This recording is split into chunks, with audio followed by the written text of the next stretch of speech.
So morning all, on the latest episode of Turn It Round the Corner podcast, we've got Steve Parmenter with us today. Palms, from trophy wins to dishing out sin bins. So Palms, how you doing? Very well, very well. Thanks for having me on. Yeah, so lovely walk along the seafront here in Southend. Nice little dog walk, so we're out in the open today. So Palms, amazing journey, done lots of different roles in football, but let's start with your current role. So you've been a ref and assistant linesman, but PL2 and up to the National League? Yep, had 5 years. That was my peak. First season was a bit awkward through COVID, so I was second season going into stadiums where there was no fans. Quite a surreal time for everyone, but not been to many stadiums where there hasn't been fans in. But I had 5 years at that level. I was a specialist assistant referee, so I gave up being in the middle. I had a choice to make. I chose lining. I enjoyed lining. Why did you make that choice, Palm? They like you to make a choice. They want you doing one or the other. Yeah. You always line a level above the level that you referee at. So it was an easier journey for me to get higher quicker lining, but I generally preferred it. It was just something I felt I was better at, and I think I made the right choice. As an ex-player, why would you prefer to be maybe an assistant rather than the main man? Is that just because of your playing career, or just saying, as you say, you found it easier taking that route to progress? It was more progression. I enjoyed reffing. Refereeing was good when you come up against a lot of people that you previously have known through playing. You got an almost immediate respect from players, coaches that knew that you understood the game. So I did enjoy refereeing, but it was a bigger pool of people to get promoted from. And whilst the PGMOL helped to a certain extent, you're only ever going to get promoted from your on-field performances, as you get observed every week. And lining, same process, but just fewer people to choose from. But you'd always line at the higher level, so you're getting better games, and I preferred it, and I enjoyed lining. So when the choice was there, I took lining. Okay, well, I want to dig into that, because as I say, from our intro, I spoke about, is there a plan in place? What sort of help you get from the PFA? But if we scrape it back to your sort of first entry into football, so grew up in Chelmsford, played kids football, grassroots football in Chelmsford. Yeah, Gallywood Eagles.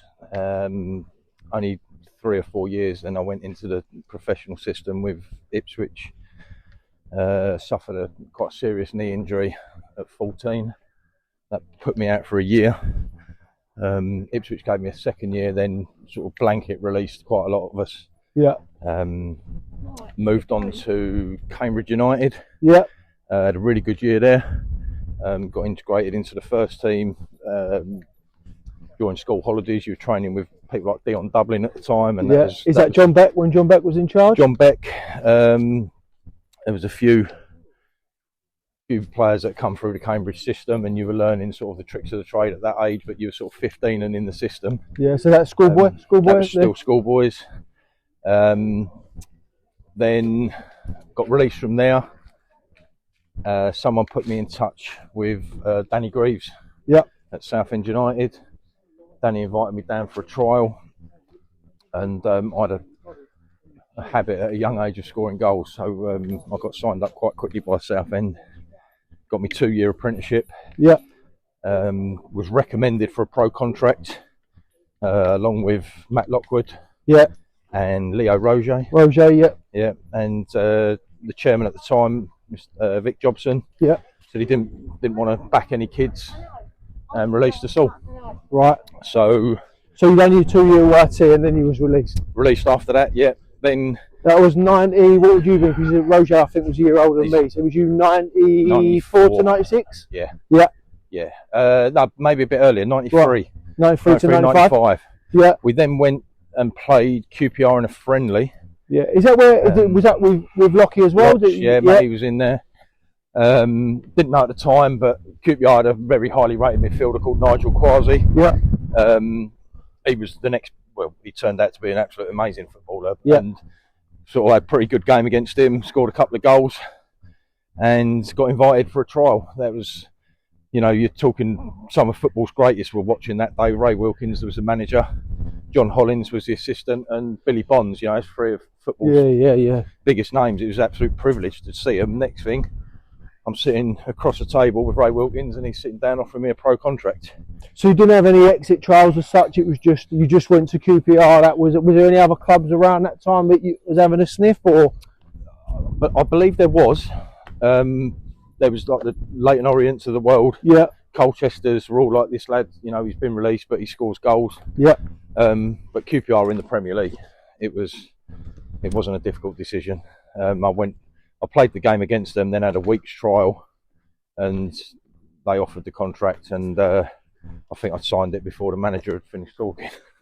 So where did that leave you? Did you commute? Did you move into digs? Did you? I drove with Matty. With me and Matty used to meet in Brentwood. Yeah. We went up there. Matty was a Chelmsford boy as well, wasn't he? He was Southend. Right. He's Southend boy. Then moved out to Hawkwell, I think. Right. Before he went on his own journey. But we stayed in digs a couple of times with a couple of the Australian boys that come over. Lucas Neal. Yeah. He went on to captain West Ham. Yeah. Andy McDermott. But I think looking back, maybe if we'd had got a flat up there and we weren't travelling as much, it was, you know, it's a lot of travelling every day, driving around to West London. But yeah, it's a long way, that. Yeah, but it was as a sort of teenager, you're now training with the likes of Mark Haitley. Yeah. Les Ferdinand, he moved off to Newcastle that season. Ian Holloway, you know, some Trevor Sinclair. You're sitting in the changing room with some absolute huge names in football, and it was just an honour. It was an absolute honour. So obviously now, like the 23s, 21s, whatever you want to call them, are trained away. Sometimes, you know, the bigger clubs have their own training ground. At that point, as an 18, 19-year-old first-year pro, was you training in with the first team every day? Yeah, absolutely. Yeah, there'd be certain days where you would have the reserves would be the opposition. Yeah, the shadow play. Some days you would just have 18 of you in together, and you'd have 3 teams of 6. Or but Ray Wilkins, God rest his soul, one of the nicest men you could ever wish to meet in football. Every time he'd come out onto the training ground, if there was 2 of you, you'd pass the ball between 2 of you. If there was 4 of you, it would start as a little circle until everyone come out when they were ready. Yep. And the first thing you ever did was half an hour circle in the morning, and I'm sure most people do know, but for those that don't, 2 in the middle, try and get the ball away from the ones on the outside who are keeping it. Just a little bit of fun. So the new school would call that a rondo, yeah? So just, that was your warm up, and then come on, talk to me about first team opportunities, Palms. Was you in and around the first team? Or I'm a big advocate now of getting rid of the under 23s. I watch a lot of under 23s games. Think it's a bit glorified keep ball. There's not much pressure on teams to win. But talk to me about if there wasn't any first team opportunities available. What sort of was you? I can't remember what we used to call it now. A combination or whatever it was on a Tuesday. Oh yeah, on a Tuesday or Wednesday. So was you a regular in that team? Yeah, I mean, to answer that in 2 stages, as an assistant referee, refereeing PL2 games were the most boring games I could come across. Yeah. And like you just alluded to, left back to centre back to right back to centre. It just pass for the sake of passing. We were used to. I mean, as an apprentice, Danny Greaves has said to me, if your heels ain't on that touchline when you get that ball, I'm bringing you off. Yeah. You know, and it was, I want you to get the ball at your feet. I want you to go at the fullback. First thing Danny Greaves would say to me is, stick it past him and run. And if you can beat him for pace, then you can do it all game. If you can't, then you're going to have to look at maybe doing him for a bit of skill. Yeah. But now I don't see that. I don't see any creation. All they look to do is just pass, and if they can't get through, they'll just happily turn around, knock it 60 yards back and start again. Yeah. And I think it is staged, and it's not allowing the kids to express themselves. I think it's a fake environment that sets kids up to foul when they are either they they come out of these Premier League clubs, they don't get a loan at the right time, they drop into the Football League, and then it hits them like a ton of bricks. But It does. so going back to that then, so was you playing regularly in that reserve team? So we The joys of dog walking, eh, Palms? come on. So we won the Avon Combination League. That was again, that was the only league we was in, and back then it actually meant something. It was I scored a lot of goals. I don't know whether they were ever considering me. Would you ever throw a 17-year-old into the Premier League? I don't know. But QPR was struggling, and they ended up getting relegated. Out of the Prem, was that out of the Premier League? Premier League into the Championship. So, you know, it's irrelevant now. I'd like to think they would have been saying, well, you know what, shall we throw him in? Yeah. I know for a fact at Southend, Pete Taylor was hanging on to his job. Yeah. And I still see Pete to this day. He often walks along this path, and I was kit man, and I was stood outside their door one day, didn't want to go in because they were having a meeting, and Danny Greaves was saying, take Steve to Oldham, take him to Oldham, what's the worst that can happen? Yeah. And Pete said, no, I'm not taking a kid, we're under pressure here. Sure. Tell you what, if we lose to Oldham, I'll stick him on the bench for the next home game. Yeah. And I don't think I've ever wanted Southend to lose a game so much. Sure. And they went away and beat Oldham. So I never got my place on the bench. They won their next home game, and Pete sort of got through that sticky patch. But that was as teenagers, you're just dreaming, aren't you? That's what you've gone into football for. But yeah, the reserve league, it was back then, as you'll know, ex-pros coming back from injury, senior pros that couldn't get in the team, kids. You don't see it anymore. You don't see it anywhere. See, that's why I'm an advocate for it. But then part of me thinks, would you, let's say we get rid of the under-23 league now, and you have the combination league, and that comes back, reserve league, whatever you want to call it. Say for instance, I don't know, half of Spurs' squad hasn't played on the Saturday. Given how much they pay for footballers now and how much they're worth and the money around football, could you ever see it going back where if you don't play on a Saturday or you're coming back from injury, you're playing the reserves? Because as you say, the point that you've just raised is why I always push it. But in the back part of my head, I always think, actually, I don't even know if they'd do that anymore, whether they'd risk playing a mixture of second year YTs, somebody under 21, somebody under 23s, and half the squad that didn't play on a Saturday. Could you see that now? I don't ever see it. Like you say, I can't remember the last time I was involved as an official where the kids weren't 23 or under. No. And even some of the 23s now, they play the 18s. Yeah. Because it's a chance for the 18s to step up against the opposition that are 100%. playing 23s. So you're sort of, I know you're allowed a couple of players. I mean, Crystal Palace, for example, they played a couple of first team players who were coming back. You're allowed to play, I think, three over the age. And my God, if you thought keeping up with under 23s was difficult, the Premier League players are a different breed. But to your point, that's why it had that edge, right? Because it weren't just a load of kids playing keep ball. It was a league title on up for grabs, 3 points on the line, mixture of experienced pros and kids. But I think as well, every time I played in the reserves for Southend, it was a reward. Yeah, of course. I'd done 100%. Well in the youth team, and then I'm now mixing with pros that just can't get in the first team, but they're helping me, they're guiding me, they're teaching me right from wrong. But I'm also coming up against Terry Hurlock, who's going to snap you in two, because that's what he does. And you're going from playing under 16, 17 football on a Saturday to coming up against someone who's played 300 games for Millwall on a Tuesday because he can't get in the team. Glenn Cockrell, real old school footballers. Yeah. But that was your breeding ground. That was how you learned how to sink or swim. I remember exactly the same. Get second year YT, early days at Barnet, playing against Alan Pardew, and give you not only give you a schooling on the pitch, but physically, it just give you an idea of where you're at. And as I say, let's say I'll go and watch Arsenal on a Friday night. the kids that are still playing under 23s football now at 22, 21, 23, they're not going to have a greater career. Rather than now, if you're not getting out on the right loans, and if you play that under 23s football too long, it actually harms your career. If you're not knocking on the manager's door at 18, 19 saying, "Oh, I want to go and play in the conference," then the next year maybe Div 2, Div 1.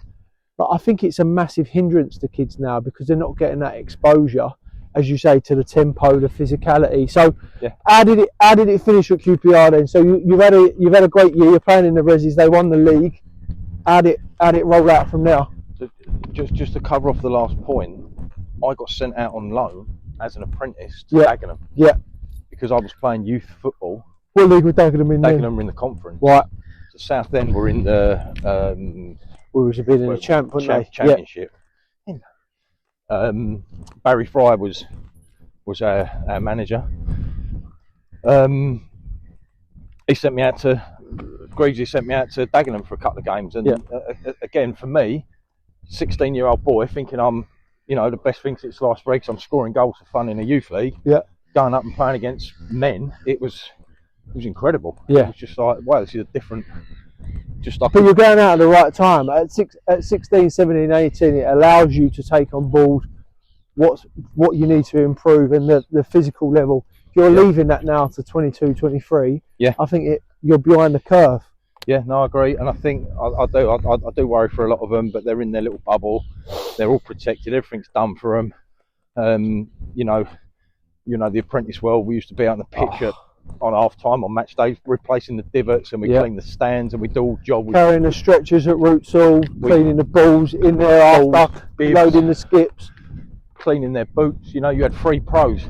I was very, very, very fortunate that one of my pros was Chrissy Powell. Yeah. And I still speak to Chrissy today. We had a 30-year friendship, and he's obviously gone on some wonderful things.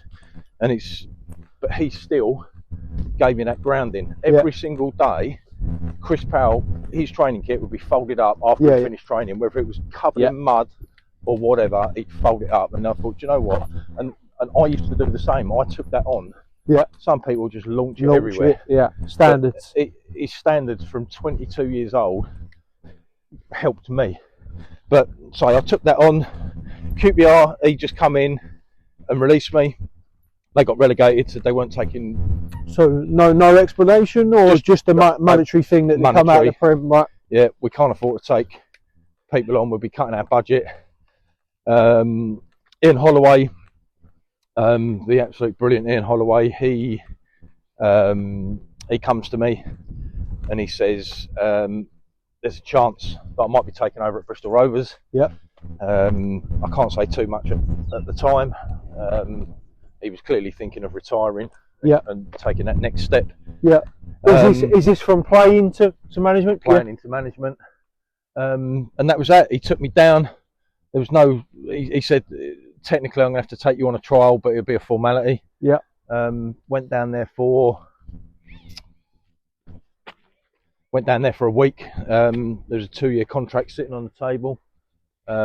Me, Matty Lockwood, and another lad from QPR, Graham Power. Yeah. All left footers, all left sided. And from there, I had quite a difficult first year. Didn't overly get on with one of the coaches.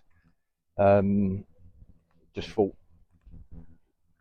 times where I thought, it doesn't matter what I do here, he's not taking to me. Right. I knew I was going to be sort of third, fourth choice striker. Yeah. I was still a teenager. You had Peter Beadle, Paul Miller, the first choice strikers. He brought in a teenager from Norwich called Jamie Curtin, who obviously went on to have an outstanding career. Yeah. Still speak to Jamie as well. Yeah, scored a lot of goals, just taking over at Cambridge City. Yeah. And another fella called Julian Alsop, who wasn't overly a threat to me because he was 6'4". The big Julian Alsop used to play for Cheltenham, big target man. Big target man. So arse and elbows. So we had So we had 4 strikers, me being, I would say the 4th, but I scored maybe about 5 games into the season and thought, this is it. Is this your first in the first season? Yeah. This was it, and I'm now thinking, right, I'm here. This is what you wanted. You're playing first team football. We're in League One. I'm scoring goals. This is it. This is the dream. And then Ollie pulls me into his office and he said, "I've had Bobby Gould on the phone. You're being called up to play for Wales." And you just don't know what to do. You think, my God, this is it. My career's going. And you next thing you know, you're standing on a training field with Ryan Giggs and Gary Speed and Neville Southall, and not sensing an accent from the valleys. No, how's that come about? So yeah, that was very much my granddad, bless him. Right. My mum's dad. So he had the Welsh connections, and I'd put it down when you get asked to put down when you're sort of 14, 15. Who you can represent. I played loosely for England schoolboys in like an FA representative 11, and it was almost like an England trial. Okay. Lilleshall, was that Lilleshall? No, it was Aldershot. Okay. Aldershot, I believe. But I'd done well in that. Didn't hear anything more though. I mean, you had a lot of Arsenal in there. Yeah. Oh, I mean, Arsenal and Tottenham were the two sort of massive clubs back when we were growing up. But no, it come along. He just said there's an international break coming up, and you've been called up to go and play for the 21s. And that was a time when whoever the first team were playing, the 21s played the sort of night before. So that was just a dream. So where were them games played at? Was Millennium a thing then, or was it in the old? They were both away. Right. So I went to Turkey and played in Besiktas. Yeah. I say played. Sub not used in both, which was tinged with a little bit of regret. But what was the atmosphere like there? Besiktas, one of the most hostile probably grounds I've ever been to. I went to Istanbul Derby once, and I can't describe to people how I can imagine how hostile and loud that was, like ear deafening loud. So for an under 21 game, I think there was only a few thousand in there, but you could just tell it was a hostile environment. And when the goals went in, they used to play. They had these massive speakers, and they'd set off fireworks and play music, and it was just a different world. But the other game was Holland, so we played at NAC Breda. Yeah. And it was a night before Wales lost 6-4 to Holland in one of the most balmiest games of football. But I think we beat Wales, Holland 1-0. Craig Bellamy scored. Yeah. I think he went on to have a bit of a career. Yeah, he was my first roommate at Norwich. Was he? As an under 10, yeah. Bellas is obviously an acquired taste at times, but as you say, he's had a great career. Yeah, he was a funny guy. But it was, I spent a few days with him on one trip and a few days with him on another trip, and it was all very new to me, like it would be to most people. But things you'll never forget. I walked into the restaurant for dinner and I couldn't find any players of the under 21s. And Dean Saunders comes up to me and he says, "You look a little bit lost, lad." I said, "Well, I'm looking for all the under 21s." And Dean Saunders in there. Yeah, he just said that, I think they do eat somewhere else, but come and sit with us. And I said, no, I can't sit with you. And he said, if you don't come and sit with me, I'm going to have a go at you, and I'm also going to take you there as a sign of disrespect. So I was like, well, I can't really say no to that. He said, no, you can't. So he sits me down, and I'm now sitting at a table with Ryan Giggs, Gary Speed, Dean Saunders, and one other. Unbelievable memories. It was just, you feel like you had to pinch yourself. Yeah. I'm sitting with these absolute gods of football, and they're talking like, "All right, mate, who'd you play for, and what's your story?" And I'm sitting there going, like, "Hello, sir." And it just didn't seem real. Do you think even what we were talking about then, like the game's changed so much now with the influx of foreign players, and that, as you say, the discord sometimes between first team and under 23s, different training grounds. Do you think that's a big miss out of football now? There isn't that learning, or there isn't that sort of passing on of the baton to people anymore. It's very much Everyone's just on their own journey. You haven't got that anymore. And I tell you what, I don't like players pretending they're on their phones when they get off the coach, so they don't have to speak to the fans. Headphones on. Yeah, headphones on, head down. Well, these fans are the ones that are essentially coming to watch you, and if they didn't watch you, you wouldn't be famous. Yeah. And it just,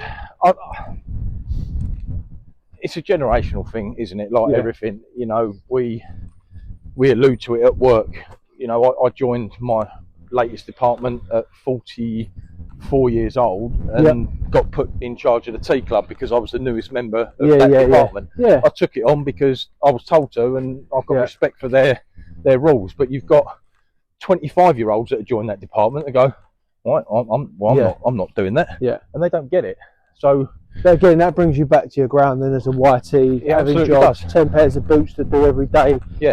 It's as you say, times have massively changed. So 2 games, so you say you sub unused in both? Sub unused, yeah, but again, being around that environment. But the second year at Rovers, I think all appearances told up, I think I've got about 30 under my belt. Yeah. So would you say that was your breakthrough? The second year was your real breakthrough second season? Year I've done better, but again, I think first year I was loaned out to Yeovil, and then again Holloway, he come to the end of the 2 years, and Rovers were struggling a bit. They got to the playoffs in year 1, struggled a bit in year 2. So he said he had to cut costs, and anyone that wasn't a regular first teamer was sort of getting released. I fell into that bracket, that took me on to Yeovil. They'd obviously had me already, and I spent a season there. I moved down there, quite enjoyed it, and then there was a few London boys, so I moved back home. Yeah. Car school or car school? They give me a car because I was the furthest one out. Right. And I used to go and pick them up en route. We only trained Tuesday a couple of times a week. What league were they in the conference in? They were conference. My dream was to do well at Yeovil and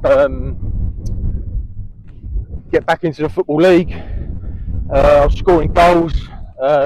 Matty said to me, like, Orient were looking at me, and there was other clubs looking at me, but then no one sort of came in with that offer. So Yeovil went up after Yeovil. Was that a hindrance, Yeovil, Palms? It's a long way, isn't it? It's I know, like, you get in a car, but car school, lovely part of the world, but it is pretty much, you know, on its own. It's a long way, right? It's a long way. So what time? What was you for Tuesday night? What time was you leaving? Was you staying over? Was you driving straight back? That was my full-time job. Right. They paid well enough that I didn't have to work.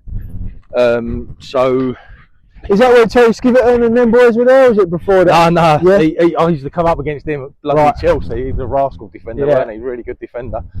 Al James Hannigan. Yeah. Used to play for Arsenal. Yeah. Ben Smith, who's wrote a book. Yes. Yeah. It's a good book, that. So I was with Ben, because Ben's a Chelmsford boy. So we had some like times together. But how long's that taking you on a Tuesday? That's a midday leave, isn't it? Yeah, 100%, yeah. And then straight back after? Straight back. But any game above Luton, you'd all meet in London. You'd go up separately, so the team would meet. And it was, I mean, you wouldn't even dream of doing that now. No. I mean, I know I spent some time with Dougie Friedman at Southend, and when he went into management, he took his players on the train all the time. Yeah. You look at Southend last Saturday. I was going to say, I think that's a sore subject for Southend at the minute. Train broke down, then the game cancelled. Then they've got to go to Fold on a flipping Tuesday night. Yeah, and that is a long way as well. So the car was the easiest way to get there. But yeah, you're right, it was long. But they were good times, right? Car school. Some of my favourite memories, car school. Warren Patmore. Yeah. Great big centre forward. You didn't want to be sitting next to him in the car. But you'd all take your time. You'd all take your turn driving. It was good. It was good. But we got on well. I think we finished third. Right. And 2 got promoted. Okay. So we just missed out on getting back into the Football League, which would have been, you know, job Is complete. that first season there? Yeah. Palms, you come second? Third. Yeah, first season. Yeah. Um, Who went up out of that old school conference then? Remember? No. it would have been. You had some massive clubs back then. Well, like they do now, but Yeah. sort of all the shots, Wokins, Dagenhams. Yeah. Um, But the conference then was less, like, you take 2 or 3 clubs out of the conference now, it's more or less a 5th league, right? Everyone's full time. Well, it wasn't like that back then, was it? Well, that's the case. That is exactly it. They're all now full time. And I know Southend are only in it because of mismanagement from the previous owner, but Southend are putting in 7,500 for home games, and everyone else is around the 2,500, 3,000 mark. But back then, you was all on that level playing field. You're all Tuesday, Thursday nights, Tuesday, Thursday, Saturdays, and I can see why they threw in the Conference South and North. Yeah, and I think that's been a real addition. Yeah. Unless you're like a Bishop Stortford who get lumped in the North. Yeah.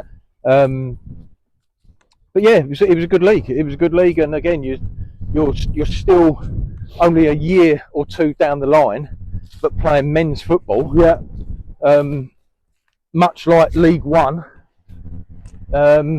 you're coming up against now people who've been in that league for many, many years. You know, like a lot of money sloshing around as well. Yeah, in them days.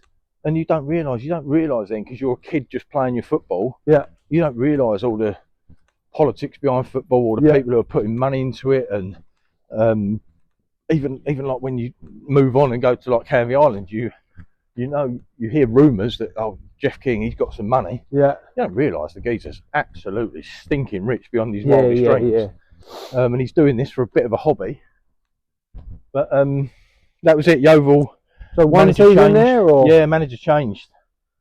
Colin Lippiott. Right.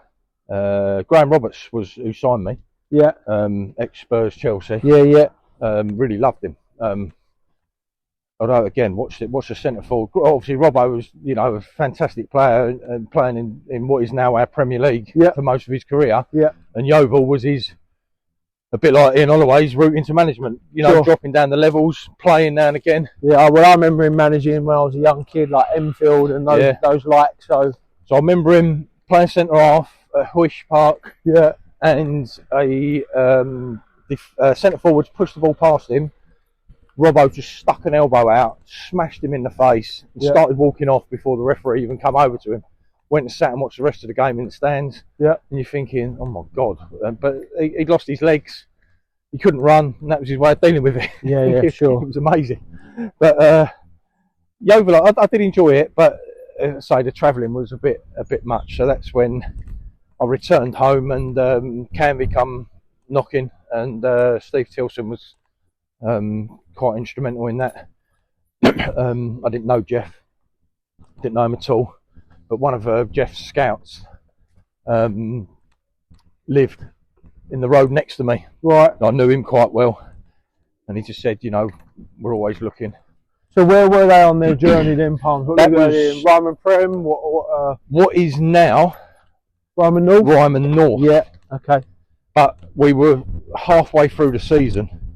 So I'd come along at the back end of the season. We'd pretty much secured promotion. Yeah.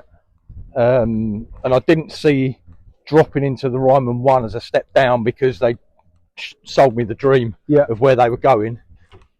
They backed that up with a decent wage. Yeah. You walk into the club straight away. Steve Tilson, like I said, Brian Hall, ex-Millwall goalkeeper, Paul Williams, ex-Charlton winger. Stimo playing not yet. They come after. But slowly, the club, we tried for 5 seasons to get out of the Ryman Prem. Yeah. And at that time, there was no Conference South. Yeah. So the first year, I think we finished second. There was it was one up, wasn't it? It was one from the 3 different leagues. 3, yeah. We finished second. Then another year, we went on like an amazing cup run and got to like the 3rd round of the FA Cup. So we ended up with a massive backlog of fixtures and we lost out. We then went on a trophy run, Again, lost out to fixtures. So trophy.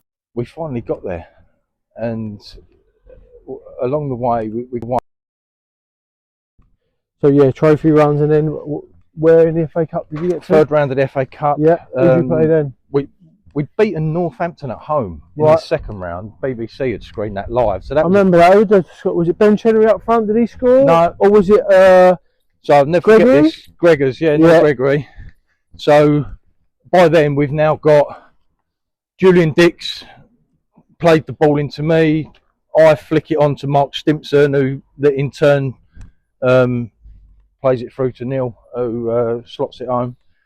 But by now, we've got, like you say, we've got ex-pros. I think the only player that ever played for Canvey at that era that hadn't played in the professional league was Steve Ward, who'd always been non-league. Yeah, and he's a fantastic servant. Bit of Canvey legend. Yeah.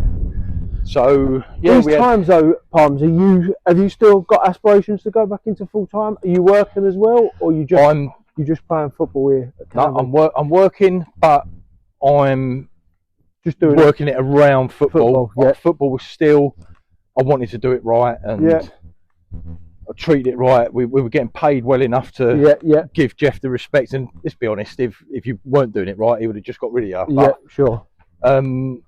You're always trying to get back, and there comes a point though when you sort of say, well, I'm 24 now, is it really going to happen? But them 6 years I had at Canvey, I will always say were the happiest of my career. Come on, mate. I Ben Chinnery, sort of Danny Potter, goalkeeper. Yeah. So we had a good car school. We got on well. We were winning games. Everything was peaceful and happy, and I was playing regularly. And that's the main thing, as you know, as a player. Yeah. You can be at the best club in the world, but if you're not playing, you don't quite feel part of it. No. I mean, they'd looked after me, the club, and in one of the seasons, I'd done all my pre-season, which back then were brutal, weren't they? Just pure running. Yeah. Broke me ankle second game in. So he looked after me, got me sort of back to fitness, and you owe a bit of gratitude. But yeah, them 6 years were really good. And so them 6 years after you've come out the what we'd call the Ryman North, they were all into Ryman Prem, or did you say you got that promotion? And then where did it go then? Did you go into the conference or straight into the conference? Yeah. So I started the season with Canvey. Yeah. And I had an open and honest conversation with Jeff and said, look, if I'm not going to be starting, I'm getting to 28 now, then I'm not travelling all the way around the country, sit on a bench. Yeah. And he said, well, I don't want you to go. You are a squad player. You will be used. You are valued, but you won't be playing every single week. I can't guarantee anyone that. But is that because of the squad size? Squad size, squad quality. We're now sort of talking people like Ben Sedgemore. Yeah. Played like 300 games. Say Jeff Minton's, and coming from Tottenham, there was a lot of quality in the squad, which was fine. I didn't mind competing, but I also wanted to know that I wasn't just going to be wasting my time. Sure. But he said, choice is yours. I don't want you to go. I do value you. You're part of my squad. If you want to go, I won't stand in your way. Bishop Stortford come in for me. Martin Hayes, ex-Arsenal. And said, I'll guarantee you play every week, no problems. Before we move on to Stortford Palms, talk to me about 2001 trophy win. Yeah. So talk to me a little bit about that cup run. You played finals at Villa Park, was it? Villa Park, yeah. So throughout the journey so far, I've managed to play at every single ground in London, every stadium, which is another thing that, going back to the 23s, they don't play in stadiums anymore, very rarely, which I think is a shame.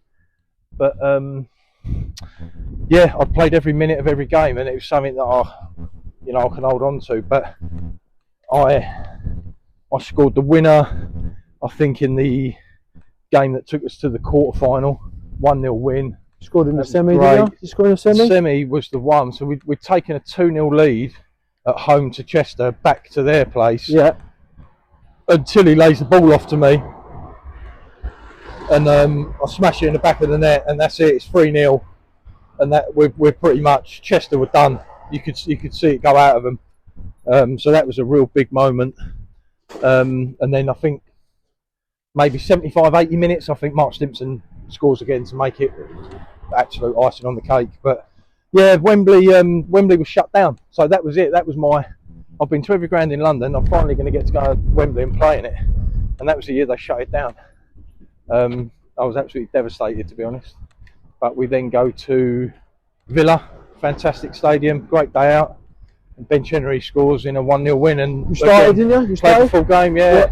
So again, that was we were underdogs pretty much the whole tournament because we were Ryman Prem. Even Forest Green were in the conference, and we've turned them over. So that shows the quality we had.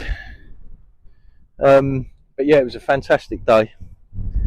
I can't deny. But then we did get to a second one a couple of years later, and we lost. So that sort of took a bit of. Who was that to?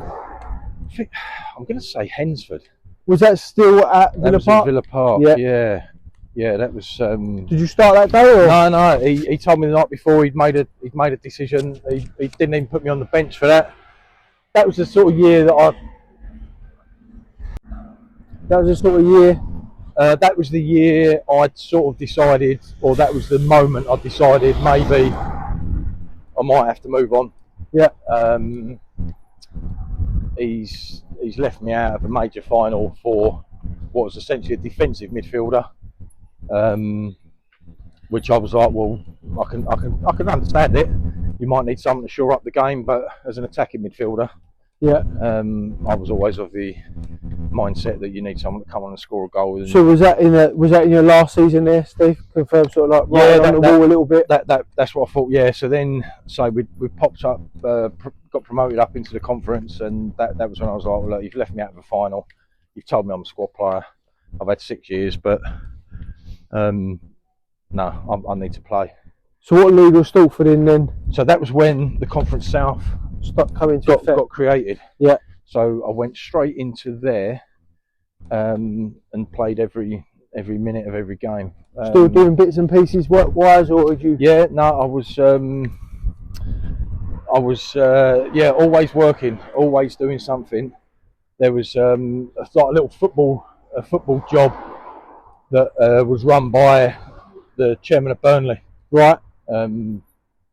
But they run it for ex-footballers. It was a great little job, and that was sort of how I ended up meeting my wife. So that turned into a nice story. But we got to the semi-finals of the trophy. We sort of. You say Martin Hayes was in charge? Yeah, I think we just froze on the day, if I'm honest. I think not all of us, but there was a lot of youth in that squad. You had a bit of experience. Was that Forbesy playing then? Was he he wasn't with us, no. Dave Rainford. Yeah. He was in midfield, me and him.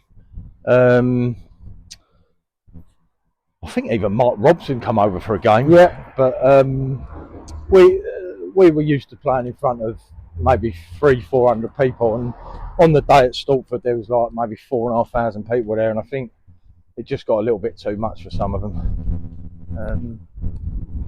But yeah, that was a shame. That was another year hazy then. I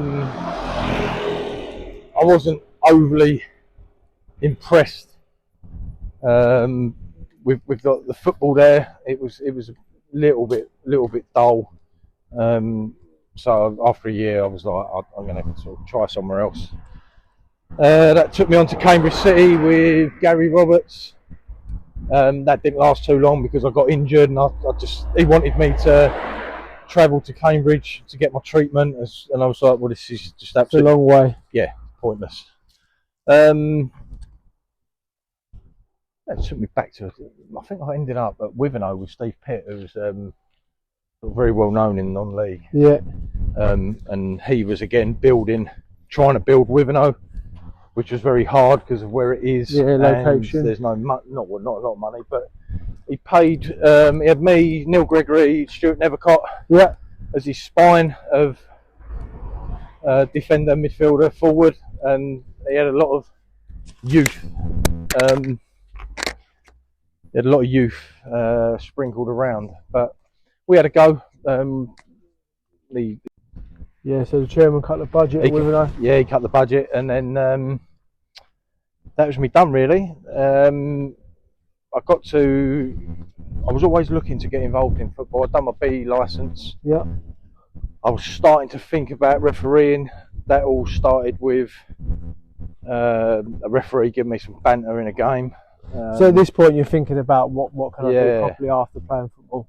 Well, that was it. I joined Southend United and worked with Tilly, and he said, like, I need someone organised to come and do the kit, and I just thought, well, that sounds like not a great job at all, really. No? I didn't really know what it entailed, because you think back to your apprentice days, just washing people's kit, but he said, no, it's more than that. He said, you're literally going to be organising everything.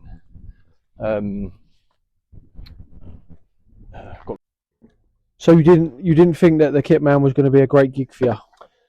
I didn't. I think I was still hanging on to the fact that you was going to be a dog's body. I thought it was going to be like I'm going to just end up doing everything here for not a lot of money. But the chairman let me negotiate my own wage. It didn't come with a price, so I went in, probably undersold myself a little bit at first, but managed to sort that out halfway through the season. But at the time, Ron Martin was building the club and trying to get the new stadium, and he was trying to push the team up, and he was still investing in the club to an extent, and it wasn't nowhere near the state that it's obviously ended up in. They were in League One, they were doing well, we were hitting playoffs, and I was back in the game. I was back in full-time football, and I loved it.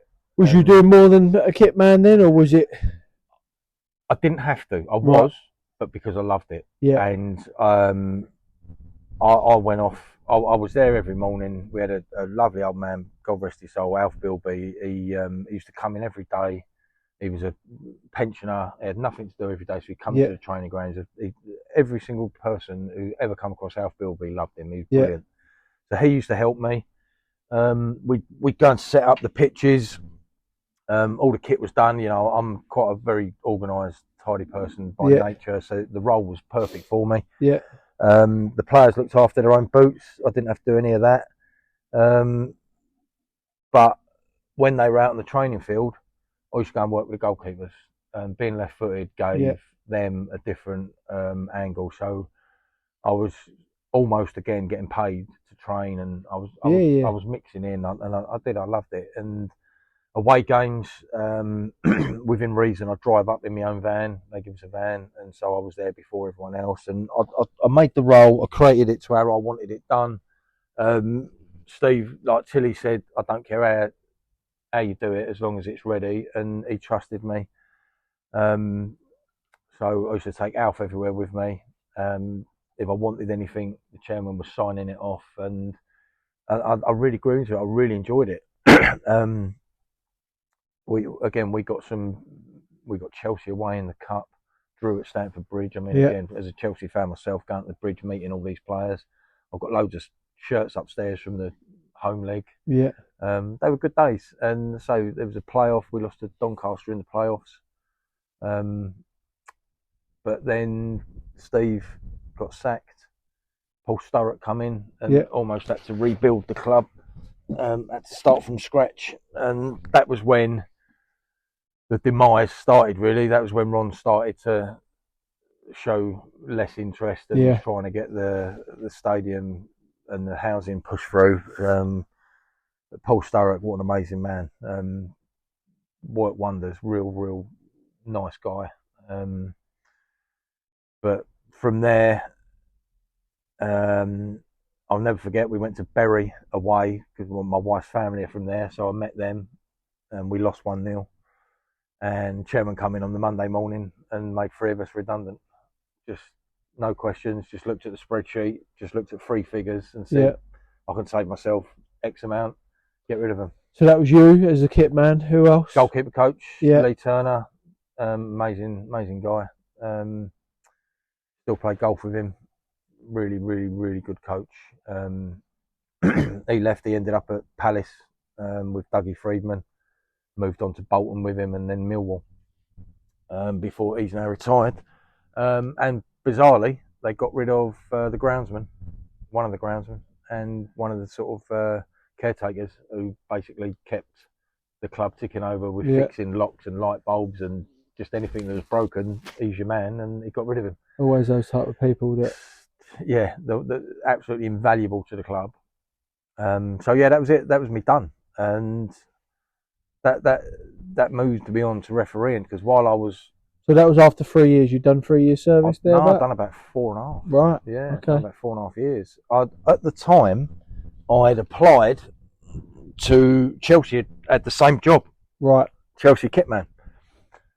There's me thinking, if I get that, that's me done. You know, what a dream. But I'd never been to an interview. I'd never been in a job that required an interview. So I was liaising off my best mate who was very, very in that world. And I got down and I said, I've got like a second interview, you know. And he said, wow, they rate you. You're in the mix. Into the mix, yeah. Yeah. Got down to the final two and missed out to the guy who was at the time the Fulham kit man. Okay. So from Chelsea's point of view, taking someone from Fulham or Southend, someone who'd been abroad with Fulham, it was a no-brainer. So I missed out on that. Should have applied for Fulham. Well, I did. I spoke to him. I rang him and said, look, congratulations, blah, blah, blah. Now you're leaving Fulham. He said, no, they're promoting from within. Right. They moved everyone up one. So it was a consideration. But whilst all that in the background, I was refereeing, and there's a real... When you say you're starting refereeing, what we're talking here, kids games, what your boys' games, men's football? Men's games, but I'm talking Melbourne Park, Chelmsford on a Saturday, and that's one of the most notorious places in Essex to referee. So what level did you go in at, Palms? I went in, so it all started with playing for Canvey. Yeah. I was running alongside a referee, bit of banter with him, and he did something, and I said to him, mate, you are one of the worst refs I've ever come across. No one likes refs. And he said to me, you don't even know the laws. He said, come back to me when you know the laws of the game. Yeah. Go on, go and take a test. I don't know why, but I looked into it and I went and took the laws of the game. Yeah. And passed it. The next time I saw him, I said, I've passed my laws of the game. I said, how do you feel about that now? He said, right. He said, now go and referee a game. See how you find it.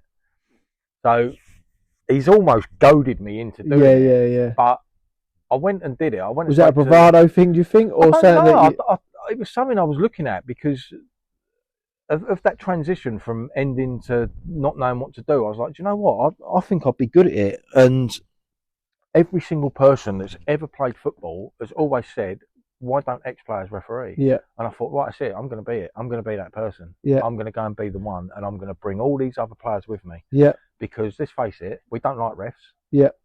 They always get abused, whether it be the manager, the players, the fans. Everyone hates refs. There's a lack of respect there. Absolutely. It doesn't happen in rugby. No. Football, it starts at a very low level, and I have my reasons for it. It starts at the top and it filters down. But 100%. That's a different story. So I started refereeing. An Essex FA said you have to referee at level 7, which is Sunday League. You have to do at least 3 games, and then we'll decide. We'll go from there. So I did 3 games, and they said after 3 games, you'll know whether you want to be a ref or not. Yeah.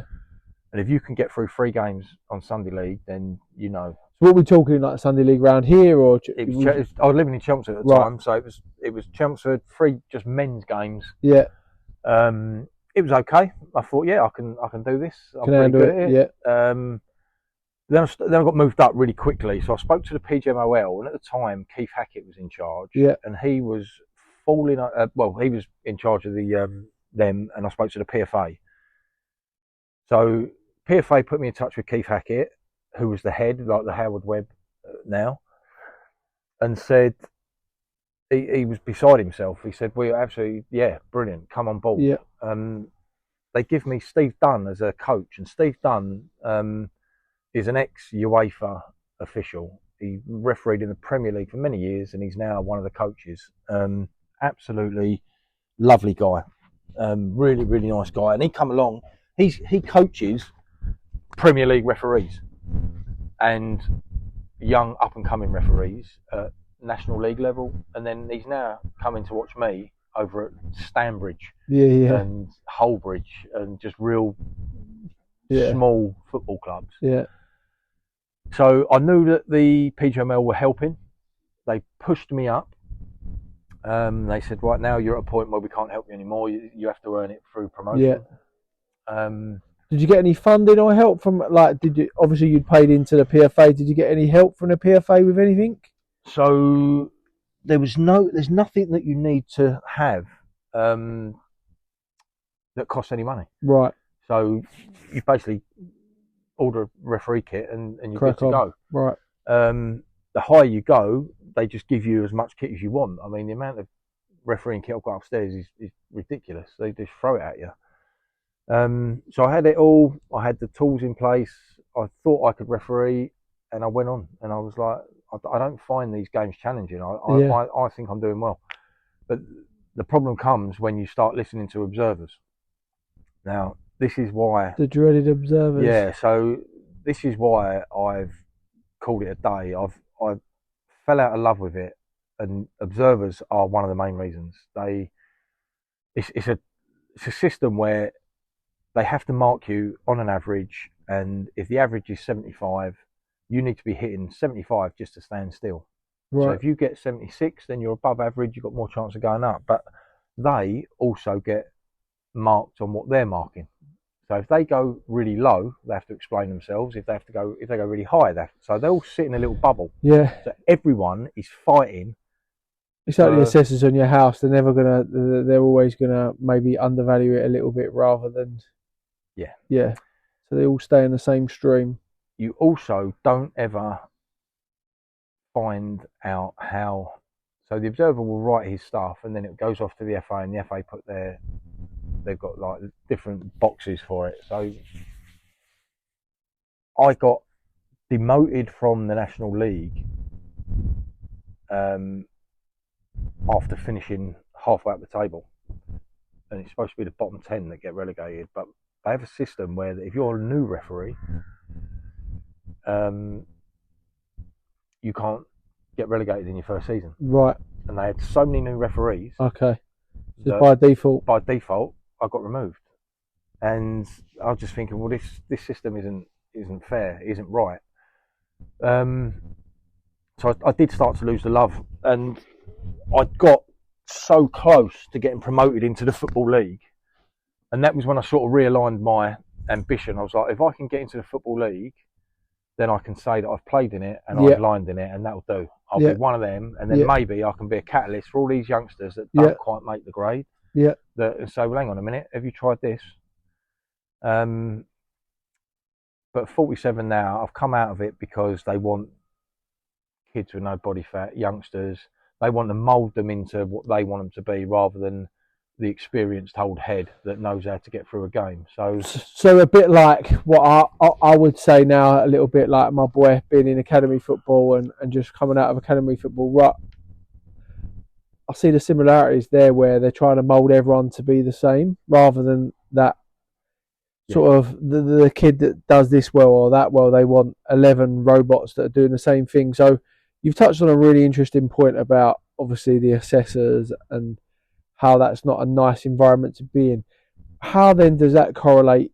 Because you've played in non-league, you've played in a football league. There's always the shout, "Oh, he's been assessed today. The ref's going to have a stinker." And 9 times out of 10, they're not great on the day. Why is that? Is it the pressure? Is it they know they've got to hit a mark? Is it just that big brother eyes on you? Why does that happen? It happens because all the other times that they're refereeing, they referee how they normally referee. Right. They change their game when the observer's there. So a bit like what? Say like you drive how you need to pass on your driving test, and then the next day you're off crossing your hands and doing what you go and drive how you want to drive. Right. So I will go and referee a game of football, and you might. Let's take Declan Rice for example. Last weekend. Yeah. One of the most absurd sendings off in Premier League history. Yeah, correct. Now you will have half of the people will say the referee was correct in law, and you'll have the other half going, he could have used common sense. Yeah. So the referee can't be wronged because he's used law, Yeah. and he can hide behind that. Now, if that example happened in a Ryman fixture or a conference fixture, the referee would walk up to the player and the Wolves player and say, "You're on a yellow card. Don't be stupid. Yeah. You don't do that again." Yeah. And that would be the end of it. Yeah. If there was an observer in the stand, he would do what the referee did and send him off. Yeah. Because he's got nowhere. He can't be seen to use common sense, because the observer will just go, "He's kicked the ball away. He's delayed the restart. You didn't send him off. There's a big red cross in your box." In those instances, Palms, after that, would you get would that be a dressing down if you didn't send him off after from the assessor? 100%. Right. Yeah. So referees referee with common sense whenever there's no observer, and that's how they want to ref. Yeah. But they're scared that when the observer's there, that they can't use that common sense. The higher you go, sometimes you will get away with it, and you'll get an observer that will come in. I've had some fantastic observers over the years, and he'll say, "Don't lie to me. Tell me what's happened." Yeah. And you'll go, "Look, I ain't being funny. I didn't think it. This, that, the other." You'll go through an example, and he'll say, "Fair enough. Okay, I'll back you." But if you lie to them, they'll come for you, and rightly so, I think. But there's some that will just say, "No, he kicked the ball away. That should have been a yellow card. That should have been a second. You should have sent him off," and they won't move from it. How often in a season, Palms, would you be assessed? So if you've got a 40 whatever game season, how often are you going to be assessed? 40 game season? Yeah. 40 times. But there's an assessor every game? National League, every single game. Conference South, every single game. And then below that? Ryman, I'd say the referee needs, I think, don't quote me, but I think he needs 8 observations to be considered for promotion. So he could look at maybe 8 over a season. So who pays for that? The FA. So they're paying assessors to go out every week and watch your performance? Yeah. That is it. Now, is that overkill? So what they're trying to do, they're always going to be short of observers. I've recently looked at going into that world. Yeah. I did the laws of the game, mandatory pass. I've watched a game of football that they wanted me to then observe and write down do a mock report. Sure. I sat down to write the mock report, and I can't do it. It's not for me. It's a lot of writing. It's a lot of dedication, and for essentially at the level I'm going to start at would be 50 quid a game, and I wouldn't be doing it for the money. I'd be doing it to stay in football.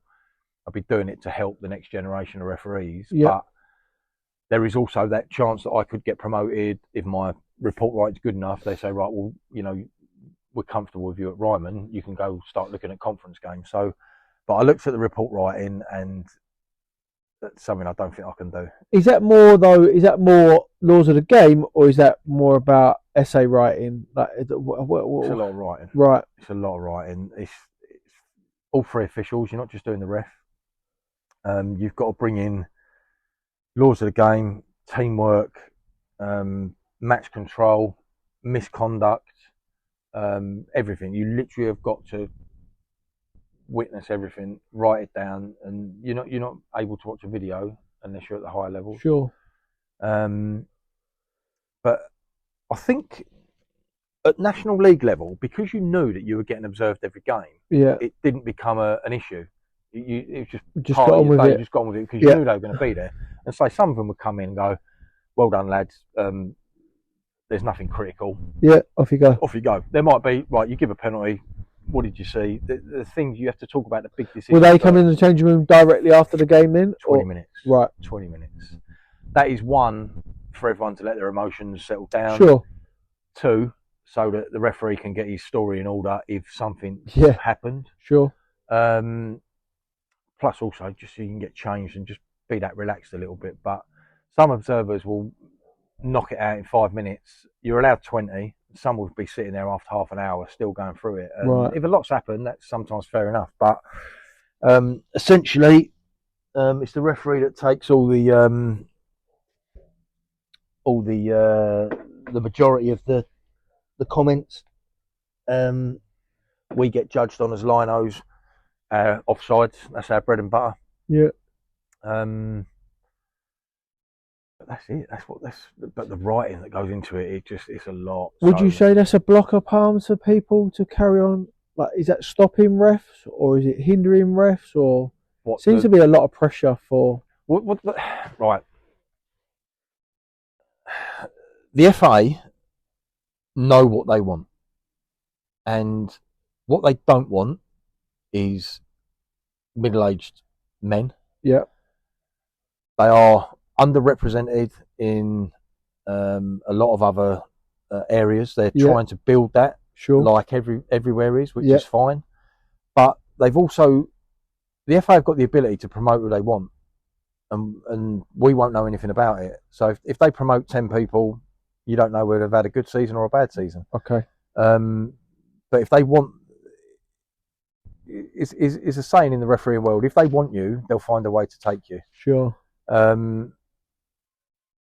I've got to be honest, and I speak to a lot of people around my sort of age bracket that are all falling out of love, and we said we don't want to sound bitter, but it's made us become that way a bit because we've sort of been forced out a little bit. It feels just a sad end, and there's no like, oh, like, I'm thinking of retiring. Oh no, please don't. You're a valued member here. You've been a referee for many years at the top level. You know, would you consider doing this or that? They just go, okay, you're a number. See you later. We'll get someone else. We'll get someone else that's younger. And there's no real sort of urgency to keep. I mean, I could just reel off 5 names that have given 25 years to refereeing in the Football League and the National League, and they're just walking away. Right. And no one's doing anything to keep hold of them, saying, well, hang on a minute. He's been a lino in the Football League for 15 years. Why are we letting him just walk away? And it's really sad. And I offered to coach, and Essex FA said, brilliant, we'll have you. Absolutely, yeah. I had 3 lads to coach, and I'd text them every Friday. Coach as in coach referees? Coaching the referees, And I would, I'd ring them every Friday or text them, you know, lads, I've got a game myself Saturday. So, you know, we'll pick up, I'll ring you on the way home, whatever. 2 of them never ever bothered replying to me. Right. And I'm like, well, you've put yourself into the coaching system to be coached. You've got someone who's been there, seen it, done it, and you can't even be bothered to reply to a message. I think, so I emailed the Essex FA back and say, there's no point in me doing it unless you're going to give me some kids that want to do it. You know, is there enough coming through, Palms, now then? I thought there was always a shortage of refs, that always people are crying out. Always a shortage, but the shortage will only ever be at the bottom, because they'll always just say, if the Conference South needs 11 referees every Saturday, and they've only got 10, they'll just bring a Ryman ref up, and then the Ryman will get an Essex senior ref, and so on and so forth. And then the bottom will just end up with no refs. They'll always just push. So kids' football is always going to be short. Always. But you're getting referees now that are starting the season in the Ryman Premier. They're getting promoted at Christmas into the Conference South, and if they're good enough, within half a season in the Conference South, they're going up to Conference National. So they're getting 2 promotions. That's how short they are. They're giving referees double promotions.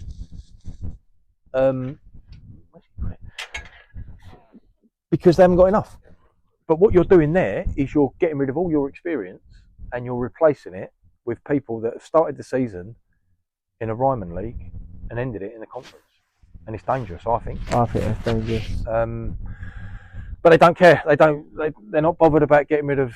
I mean, if the FA had said to me, look, you're 47, you're not our future. However, there's a role for you. There is a massive role for you. I'll tell you what we're going to do. We're going to put you out with some new referees, and you're going to help guide them through the game. I'd be up for that. I'd be up for helping new lads, because I was doing Conference South last season, and it wasn't a challenge in the slightest. Sure. I was National League, and I think a little bit more because you're mic'd up.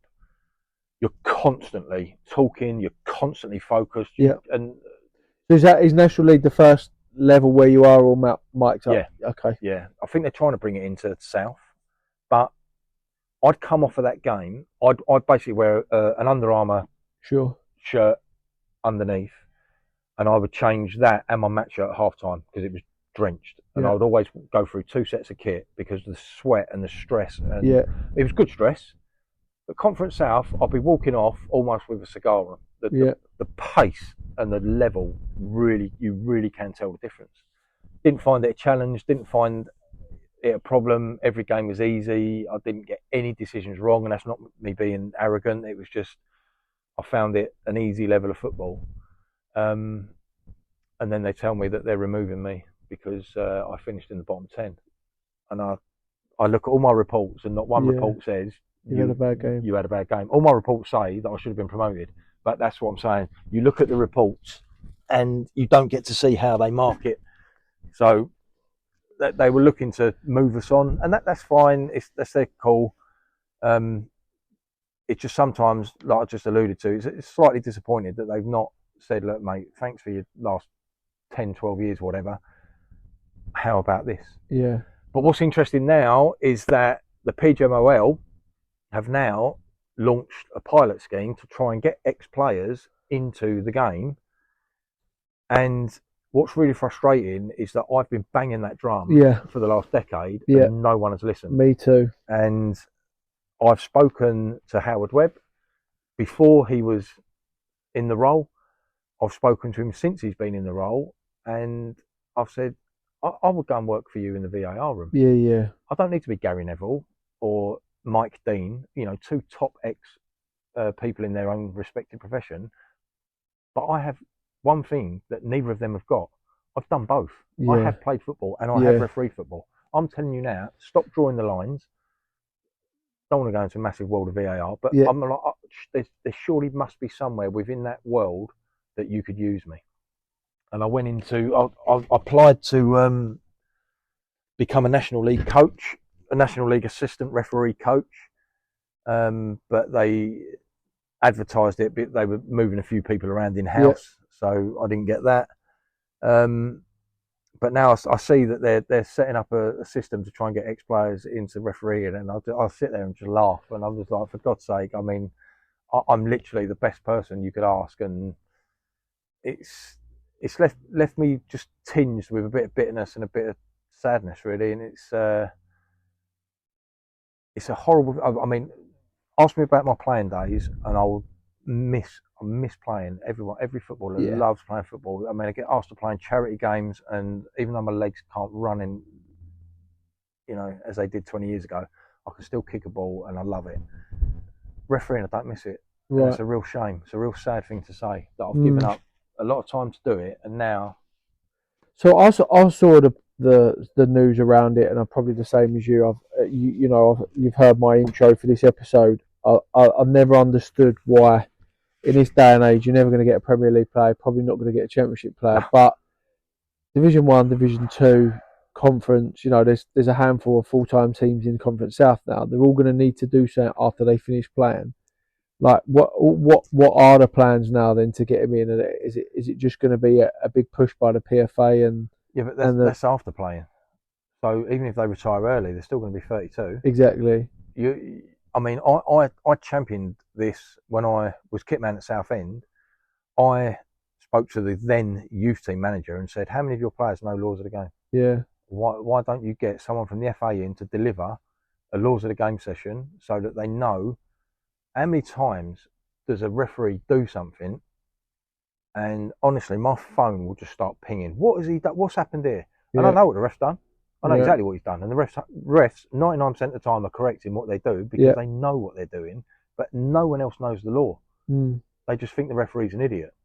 But no one bothers to take their time out to learn all these intricate laws that the referees do. And the best one is if you like the free kick. If you're a defender and you turn around and take a defensive free kick and kick it back to your goalkeeper and it goes in the goal, it's not a goal. It's a corner. Now you ask that question to anyone in a pub, and they'll go, "Well, it's a goal, isn't it?"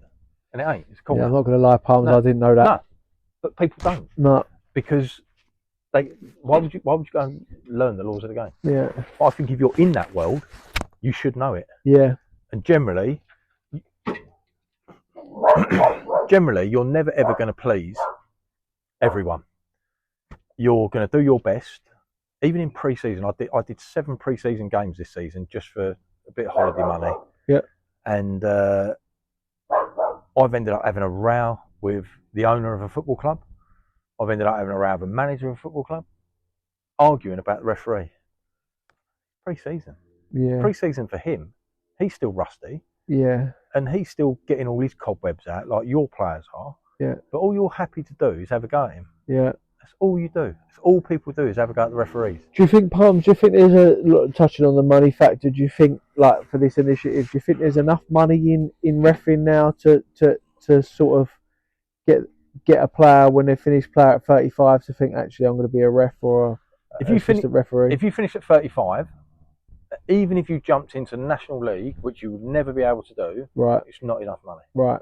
So I, again, for the last 5 odd years, have said that the National League referees and assistants don't get paid enough. We are in a professional league. Yeah. And as a lino, being on the line at Wrexham versus Southend, how much do you reckon an assistant referee would get for that game? What are we talking, National League? National League, assistant referee, £100. £70. Yeah. Pony. Yeah. It's absolutely awful. And I said to him, we are essentially, I would never do Southend because of my connections, but you're getting referees that will turn up there tomorrow, and there's going to be 6,000-7,000 there tomorrow, and they ain't getting £70 now, but they were last season. It went up tenner, I think, to £80. But I've always said, without being greedy, why don't you just give the linos 100 and the referees, because referee gets double. Right. I said, even if you give us 125 and the referee's 250, then it makes us feel like we're a bit more important. Yeah. And the Premier League clubs, they don't care. I mean, some clubs take 3 weeks to pay you. Yeah. It's just like we're just a little afterthought. Yeah. You can pay like all your players 30 grand a week, but you can't pay a referee. Yeah. He's £70 plus expenses. So what they've done now, they've somehow worked it out. So they're now opening up the conference and pooling it with League One and League Two. Okay. So the money goes up. So the money's now going to be level. So now, conveniently, now I've dropped out of it, the money shoots up, right? So the money is going to be the same as League One and League Two. For the National League? For National League. So the referees will get, I think it is about 120 and 250, which is a decent wage. I think that's fair. But now if you're a decent assistant or a decent ref and you're having an okay season, rather than pooling all your efforts into getting promoted at the end, they're going to say, right, he's doing well, let's chuck him into a League Two game. Sure. Because a League Two game is going to be no different to a top-end National League game. Sure. League One will be slightly different. Yeah. But League Two, bottom of League Two, top of National League, there's no difference. No. Well, you've seen a lot of teams, haven't you, in the last few years kick straight on through the conference. Absolutely. So they've worked it out.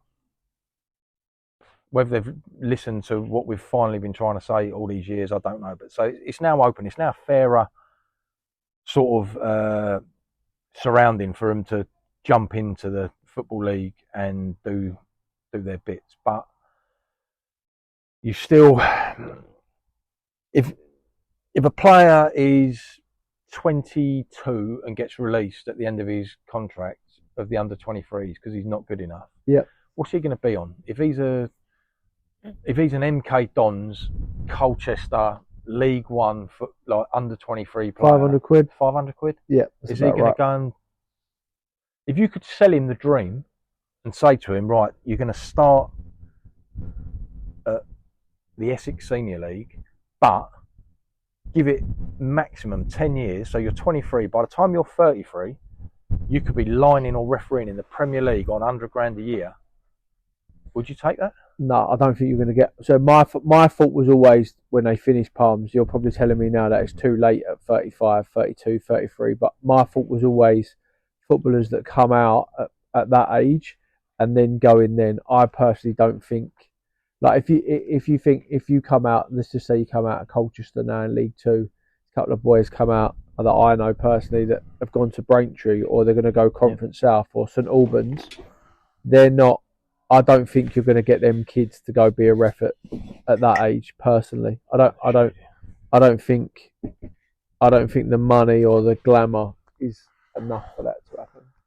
I'm more talking about, let's use an example of someone again that retires at Colchester this year, 35. All right, they've probably played higher, earned some money, but they're going to have to do something at 35. They're still fit, they're still able, comfortable in that environment, used to the abuse, comfortable around their peers. That's when I would say, all right, maybe you can't start any higher than your 16 senior league, but you might have to. The PFA might have to subsidise. You get 30 a season and fast track those. I don't know if that's the answer or not, but that was my thinking. I just don't think you get many takers. I don't want to sound negative. If I knew what refereeing was really like before I joined, I wouldn't have touched it. Right. It can be quite a snaky little world, because there is that.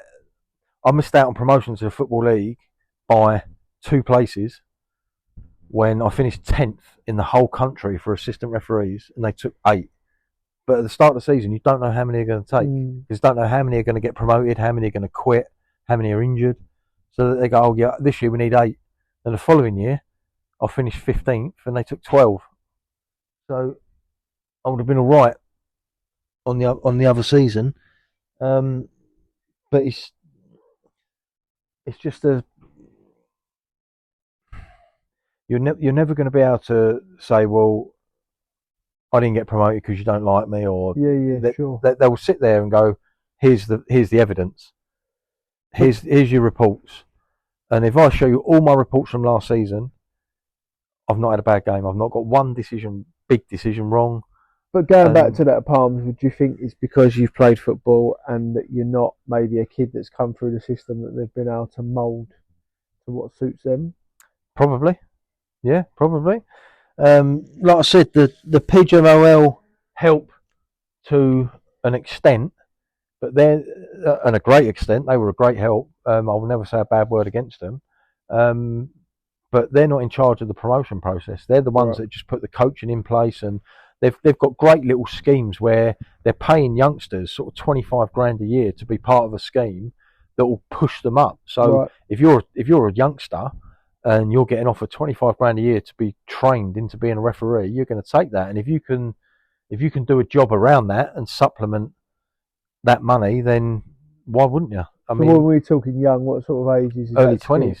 scheme available for? Right. But it's like almost like a talent scheme. And what league do they start in? They'll still be around the conference, the conferences, and then they'll be coached more. So when I started, and I got within the PGMOL, they had an FA development group, and they basically had cherry picked all the best young refs to get them through the system quicker. So they were getting the Steve Dunn, all the ex-UEFA officials, all the coaches. They were going up to regular meetings and body fat testing, and they were getting more help than the others. And I got thrown into that and said, look, we've got an ex-pro here. Yeah. Let's tap into him. And I can learn from them. And the biggest overriding factor that really annoyed refs the most was everyone saying, you've never played the game. Yeah. And I said, but you can tell. Yeah. You can tell you haven't played the game, because some of the things you do just mean that you have no understanding of what the players are doing. Neil Gregory used to stand on the centre half's Achilles before he used to go and head the ball. Yeah. You don't see that. No. You don't see all the little bits that are just the blindside tugs, or you talk about Danny Grooves at Southend. I remember him teaching us that sort of stuff. When you go into a club, you don't, as you say, as a ref that's not played football, you don't know what to look for. You don't know how to spot it. So moving on, Palms. Like, I know it's fresh from you, and you say you've only made that decision a week ago to stop reffing or stop being on the line. What you've been in football a long time. You've had a lot of roles, a lot of experience. Where or what do you want to do next in football? Where do you see? Because as I say, when we met this morning, we've always spoke about even at this age, we've spent our whole life playing football or going football on a Saturday, and that leaves a big void. What do you want to do going forward? That's $1 million question, and at the minute, I don't know. I thought observing would be a good way to Yeah, go and watch, but as I've just mentioned, the amount of writing, I get a lot of time off with my job yeah, in the Met, and I enjoy my time off.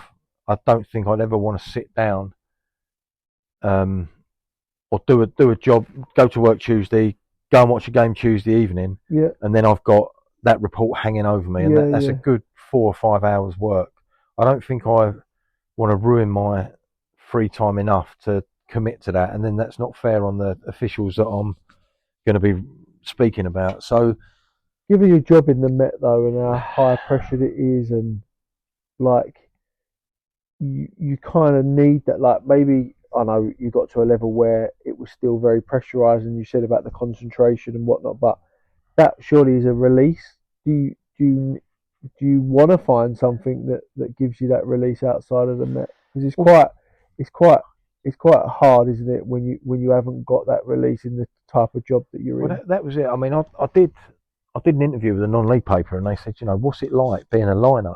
Yeah, What's it like? And I said, look, I chase kids with knives yeah, on a daily basis, yeah, and I catch drug dealers, and yeah, I sort of drag people out of houses with tasers. I said, getting called an idiot by Yeovil fans is yeah, a walk in the yeah, park. You know yeah. what I mean? Water off a duck's back, right? It doesn't bother me. I think the thing the thing that I miss about football, and this is quite sad of where it's gone, is I miss taking a piss Oh, and having a laugh with as a lino.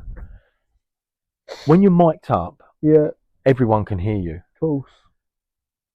but even the observer, if I turned round and said something to one of the fans, Yeah, he would come in after the game and say, can't in the do it. 57th minute, you were seen to turn away from the field of play and look at someone in the crowd. Why did you do this? And that would be a mark down. Yeah, So you literally were boxed into that world of concentration. But when I do pre-season and I'm not mic'd up, you can shout at a fan, you can have a bit of a laugh with yeah, them, and you start to enjoy it a bit more because you've got that little bit of a release. And football, on that side of things, became less fun and less enjoyable because yeah. it was so rigid. But You also need that release, right? yeah, If you like, I love cricket, and the top batsman, you can't concentrate every ball and concentrate in between balls. You like the top batsman will take themselves out of that concentration for 30 seconds and then bring themselves back into it so they can concentrate ball by ball. You can't, as I say, it goes back to wanting everyone to be robots, right? And I just, I'm not so sure that well, that's that's the it. right thing to do. I the job is stressful, but it's enjoyable. Yeah, And refereeing was stressful, and it was enjoyable. And I said this to everyone: you can't be a referee if you don't enjoy it, yeah, because it's such a yeah, thankless task. it is. Yeah, For every manager that's just won a game of football who thinks you're the best thing, the other team hate you. yeah, It doesn't matter how well you've done. 100%. And at the end of the day, if I'm refereeing in front of 8,000 people and 8,000 people think I'm rubbish, Yeah, and the manager thinks I'm rubbish, and all the players think I'm rubbish, yeah, I don't care, because as long as that observer thinks I've had a good game, he's the sure. only person that I care about. Yeah, But when that stops becoming enjoyable, when I first started, and like I said, I was getting your Wrexhams and big teams, Chesterfields, yeah, Oldhams. I'm like, oh yeah, decent. What a game! yeah, God, what a game I've got to look forward to. I'd get in my car and I'd bring my mate, have a catch up, and yeah, listen to talk sport, and yeah, I was buzzing. It was like going to a game. I was thinking, yeah. oh, and you get there and you think, oh, It's proper football, right? towards the end, my fixtures would come through, and I'd go, oh. I've got to go to Boreham Wood on a Tuesday, and no Yeah. disrespect to Boreham Wood, no. but it was a. I don't know if I can be bothered. I'm going to Barnet, who don't even get 600 people through the Yeah, door. I saw an interview yesterday, Dean Brennan. Dean, I've watched it. Yeah, 600 I know people. but he's right, and I like Dean. I like him as well. When you're with Dean, he's all right. When he's in a good mood, he's all right. But he's another typical manager that he's good when it suits him. They're all the same. And when I was doing my role at Southend and I was learning, I would always stand and talk to the fourth officials and go, "Why has he done that? Why has he done that?" Until he'd be looking around at me going, "Palms, what's he done? Tell me what he's done there." Yeah. And I'll be feeding into the fourth official, just going, "What was he done there?" Yeah. And there was no point ever me going back to Tilly and go, "Oh," because he'd go, "Oh, whatever." He didn't care because he was engrossed in being the manager. Yeah, and that's, 100%. But I was learning and working out. And my biggest thing that I got tripped up on when I was coming through as a ref was the fact, my biggest downfall was that I'd played. And you interacted with people. I kept getting in the way. Yeah. And I had midfielders going, "Get out of the way." Because I was naturally thinking, right, the ball's there. I need to, and I was almost like being in a position to receive the ball. Yeah, where's my starting position? But I had to get out of the way because there was an actual player trying to receive the ball. So I learned through players basically telling me to get out of the way. But my biggest skill was talking to them. Yeah. Telling them why I did what I did. You get the odd. You're never going to please everyone, but I think I can't. Once I stopped enjoying it, it was time to go. Observing is too much. Coaching I would do, because then I could pick and choose. I could choose who I wanted to go and watch. But again, I don't know how the PGML do it. I mean, there's another voice that I just walk away from it for good. Would you leave refereeing though and go back into the playing coaching side of that, or is it just took you too far out of it now? I don't know. I mean, I'm not very good sell because I can only do 2 weekends. Yeah. So I can't. I spoke to Aveley, Chelmsford, all the people I know, and why would you have someone who can come and coach 2 weekends out of 4? They don't want that. You're either in or you're not. And I get that. So at the minute, like I said, last weekend I had a weekend off. I went to the Lee Regatta and it was lovely. And I had a nice weekend with the wife. And tomorrow I'll have another weekend off. And I'm not sitting here thinking, "Oh, I wish I had a game of football tomorrow." I'm thinking, "Oh, I've got a game. I've got a day off." Do you think that'll wear off when the missus says, "Come on, we're going lakeside on a Saturday afternoon"? I don't know. I don't know. Because that's always been my dread. I'm still clinging on playing vets, so I'll push that shopping trip out another year. But to wrap things up, mate, I think you've had an amazing journey. Like, you've played. It's been varied. Yeah, you've refed, been assistant ref, you've been a kit man. Playing wise, what would be your favourite memory? Scoring my first league goal. Yeah. As a teenager. At Bristol Rovers. Bristol Rovers. Yeah. Against Bournemouth, who are now obviously Premier League. Yeah. Double nutmeg on the way in as well. Yeah. Believe it or not, that was and right-footed, which was unheard of. That has to be there. Yeah. Getting called up to play for Wales was just mind-blowing. But the 6 years at Canvey wasn't the highest level of football, but that was the happiest. That was where I will always, and I went back there not so long ago for a charity game. Ended up playing for Southend rather than Canvey because of numbers. But seeing all my old mates again and just chatting and reminiscing, and they winning their trophy, that was decent. Yeah, I'm one of those that I think I fell into the trap of thinking I'd made it when I got to 18 because I was playing first team football. Sure. And not through arrogance or anything, but because I was in it, I didn't have anyone saying to me, "You know, you're going to play 10 games and we're going to pull you out." Yeah. There was no one then to no agent to coach you, or No. no one to say, look, don't think that you've made it. Stop going to nightclubs, or Yeah. stop telling everyone that you're a footballer, because you're not. And Yeah. you were just out of it before you realise. So I think I would have preferred a bit more guidance, maybe a bit more self discipline. I don't know, but my one regret is I didn't stay in pro football for as long as I would have wanted to. But my one plus is that I played football for 16, 17 years and got paid for it. Um, well, up until last week, was still in it, still doing it, still loved it. If a kit man job comes, I mean, I know a kit man who has just been offered a job at Aston Villa to be in the first team environment, and the money is nowhere near enough. No. Chelsea, if I'd have got that, or if that comes up again, I might look at that, because that money really is enough. Yeah.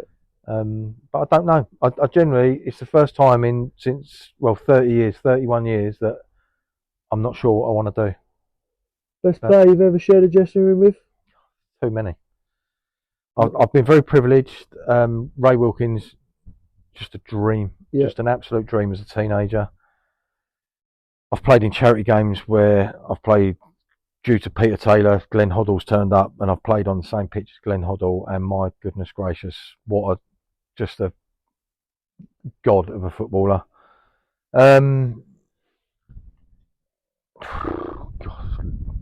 QPR was just a wash with Trevor Sinclair, Mark Haley, I've mentioned earlier.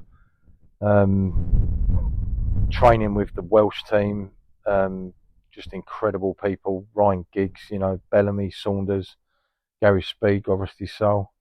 But even at Canvey, Julian Dix, what a guy! I love Julian. And for those who don't know Julian, he's not, the hard-faced person. No. He's one of the most kindest, polite, very softly spoken. Softly spoken. One of the nicest guys you could wish to meet. Some fantastic players that I've had the privilege to sort of share dressing rooms with. Apprenticeship, Ronnie Whelan. I mean, absolute god of football. Yeah, they were a good team, weren't they? Ronnie Whelan and Theo Foley, bless his soul as well. Theo. What would you say is a favourite day or biggest achievement when you went to the dark side, so to speak? Do you know what? You get along your journeys. You get through your promotions. You're getting promoted if you get big game towards the end of the season. So as a referee, I got given the Ryman playoff final. Over at Haringey. So that was a big game. Who was that, Holmes? I can't remember, mate. That was years ago. But I do remember that game because, again, referees are all told you have to wear this, you have to wear that. Yeah. And I went with a totally random suit, the suit that I'd wear for football. And looking back, I probably looked out of place, but I was trying to just say, well, look, I'm not a robot. I'm my own person. Premier League 2. I did Norwich, Man City in front of about 12,000 people, and the crowd were all behind me. Norwich let their kids in for free. It's amazing. I did Chelsea, Liverpool not so long ago, and spent most of the day talking to John Terry, who's an idol of mine. He let me have a photo taken with him, and at 45 at the time, I'm still starstruck by meeting famous people, and I've met John a few times now, and he's always remembered me and said hello, and he remembers my name, and I think that's such a sign. He gets a lot of bad press, but I think he's such a nice guy. I mean, coaching wise, I've shared dressing rooms. I mean, I was privileged enough years ago to do Trevor Brook in soccer schools for years. And we used to sit there, Neil Ruddock, Justin Edinburgh, another person who sadly left us. What a wonderful man Justin was, bless him. Dave Knowles, been in West Ham Academy for 30 years. So many. I've had the privilege of sitting in and listening to so many people that have got way much more experience and Yeah. memories than me. Paul Allen, it's great. Even Brushy at Southend, you know, he was on the bench for the cup final in 1980. He was a kid, Yeah, but yeah. you're around people that, you know, have done a lot more than you, and I could sit and listen to people talk about football all day long. I'd never ever get bored of it. It's the main reason I started this podcast. Talk about people, talk about the game. So, mate, I've had a thoroughly great time. It's been lovely to see you again. I love how you come out to me. Still, you're leaving reffing, but you're dressed in a man in black. Palms, I appreciate it. It's been a great chat. It's been my pleasure. Lovely to see you. And as I say, all the listeners, I hope you realise what a great football man, and you know, all the stuff that he's done in the game. So yeah, look forward to you guys listening to this, and welcome any feedback.